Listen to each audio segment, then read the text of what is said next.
terpilih Kabupaten Musi Banyuasin tahun 2024. Mengingat pertama, sementara itu dalam proses pelaksanaan Bupati dan Wakil Bupati Musi Banyuasin terpilih tidak dihadiri oleh pasangan Lucianti Safarudin. Dari pantauan PAL TV dalam proses pelaksanaan hanya dihadiri oleh pasangan nomor urut 2 Toha Rohman sebagai Bupati dan Wakil Bupati terpilih serta undangan yang hadir.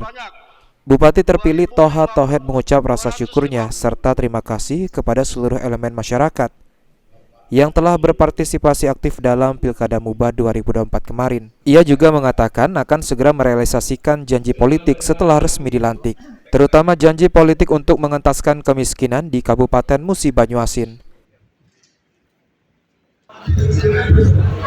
Assalamualaikum warahmatullahi wabarakatuh. Waalaikumsalam. Selamat siang, salam sejahtera. Tadi mengatakan atau misi-misi yang akan dimasukkan setelah nanti ya.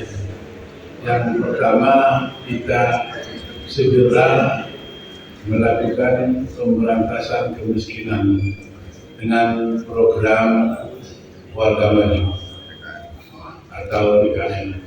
Yang kedua, kita harus membangun infrastruktur.